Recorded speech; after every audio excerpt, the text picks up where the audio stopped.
Hej, vi sidder her med Robert og HH fra 9. B.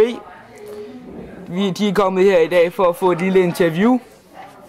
Hej drenge. Hej. Andreas sidder med et billede. Kan I se, hvem der er på det billede?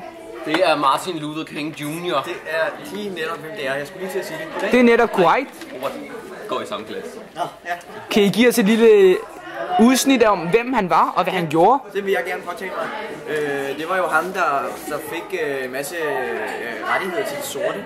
Altså, dengang før Martin Luthers tid, der var de jo rigtig undertrykte. Og det var ligesom frontfiguren for de sortes rettigheder, altså kampen mod rettighederne. Altså. Og han har jo lavet måske verdens mindst berømte tale, I Have a Dream.